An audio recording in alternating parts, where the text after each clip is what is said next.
pohon angsoka. Jadi di negara Kertagama para pendeta di dekat Paseban itu kemudian bernaung di bawah pohon angsoka, termasuk pohon angsana, pohon beringin. Dahulu ditanam di kiri kanan jalan-jalan yang ada di ibu kota dan istana kerajaan Majapahit. Di situ para tanda, para pendeta, para pengawal, para prajurit itu senantiasa biasanya bernaung di bawahnya.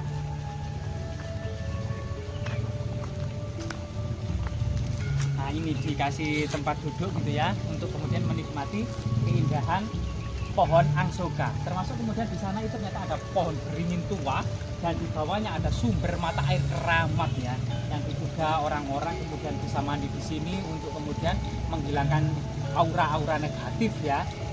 Kemudian juga bisa menyembuhkan penyakit. Nah, coba kita lihat, kita ke sana ya.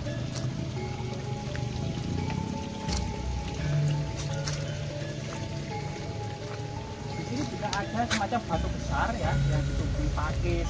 Kemudian itu pakis itu berjajar-jajar seakan-akan yang dengan kesederhanaan atau kemudian dengan keterbatasan nutrisi, pakis-pakis itu tumbuh dengan kemudian semacam kamuflase gitu ya, atau kemudian menyesuaikan diri dengan lingkungannya dengan umbi-umbi yang besar untuk menampung air dan nutrisi di tubuhnya.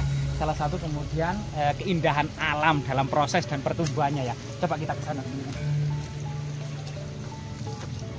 Pohon uring juga ditanam ya pada masa lalu, asrama-asrama di era kerajaan Majapahit. Uring, Andong, Karawira, Bana, Nagakusuma menghiasi pertapaan-pertapaan istana-istana, yang artinya memang nilai strategis, nilai teknis dan strategis pada masa kerajaan-kerajaan, termasuk nilai magis dan religius berbanding dengan nilai-nilai estetika.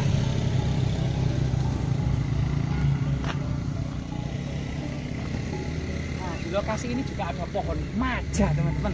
Nah, inilah ceritanya asal-usul kenapa kedai pedukuhan kecil itu dulu dinamakan Majapahit, itu dari buah ini.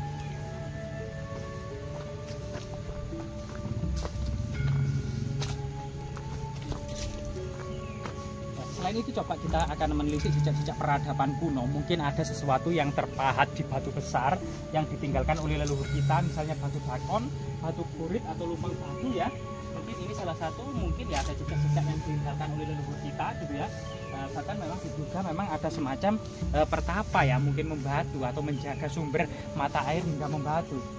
Nah, ini pohon trompet, ternyata wangi. Nah, ini mungkin ini fragmen arca ya di bawah pohon trompet ini ya. Ini banyak sekali memang tinggalan-tinggalan leluhur yang sangat misterius ya. Coba kita lihat. Nah, jadi di sini ada semacam batu telacak ya, terberak ini ya. Jejak-jejak tertentu. Coba kita lihat, ini batu besar dan ini ada jejak tubuh batu.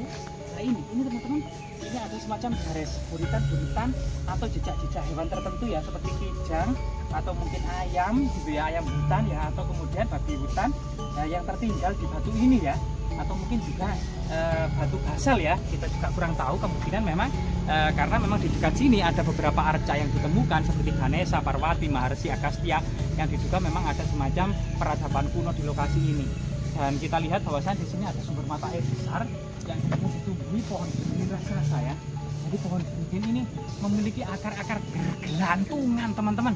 Yang inilah kemudian dalam bidang biologis dinamakan akar nafas, yaitu semacam akar yang membantu pertumbuhan dan perkembangan dari pohon beringin ini, yang menyerap nutrisi di udara termasuk air dan embun gitu ya, untuk kemudian membantu. Jadi akar ini bukan hanya menjuntai dan bergelantungan kemudian menjadi beban batang-batangnya, tapi dari akar ini menyerap ya nutrisi-nutrisi di udara. Jadi di udara ini sebenarnya ada nutrisi-nutrisi yang diperlukan untuk tumbuhan gitu ya. Ini luar biasa sekali.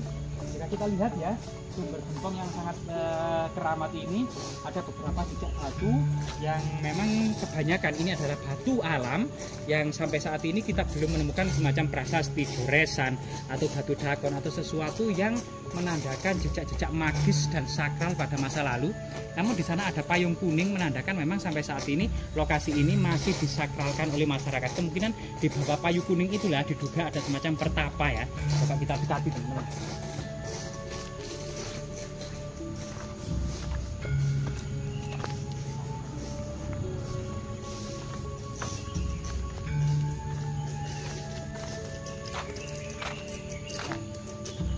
lokasi sumber gempong ini ternyata semacam ini ya, banyak batu-batu besar, kemudian tersaring batu dialirkan ke kolam-kolam, sehingga kemudian dan sampai saat ini ditanami ya dengan bunga-bunga indah, pohon-pohon dirawat, tak bunga-bunga sangat indah.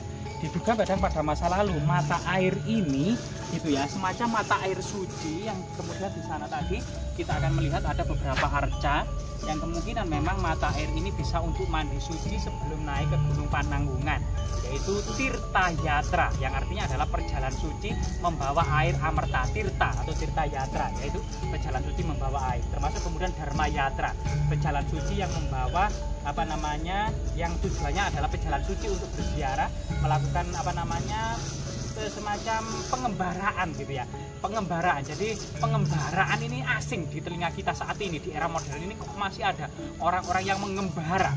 Padahal zaman dahulu, sebagaimana cerita Nawaruci yang terpahat ya, yang terpahat abadi di Candi Kendali Sodo, itu Bima.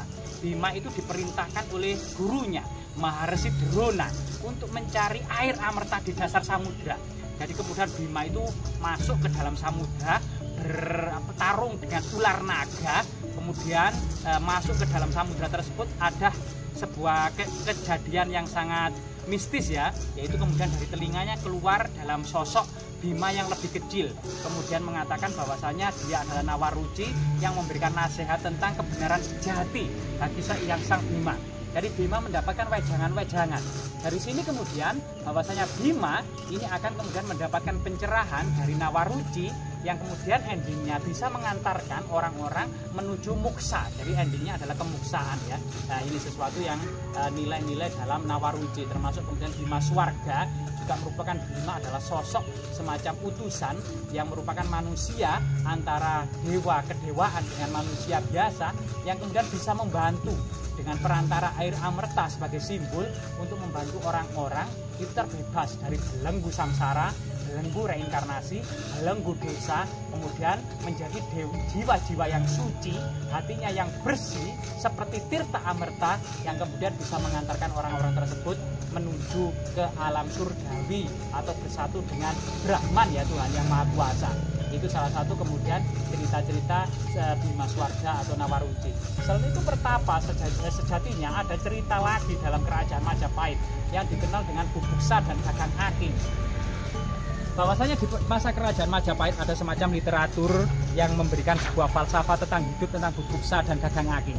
Bubuksa adalah dua bersaudara dengan Kakang Aking melakukan pertapaan. Suatu ketika Bubuksa ini karena bertapa sambil makan apa saja, yang makan kijang, makan babi hutan, makan ular, apa saja yang ditemuinya di hutan itu dimakan ketika lapar. Sedangkan Kakang Aking hanya memfokuskan pada makan dedaunan sehingga menjadi kurus kering karena makanan berserat.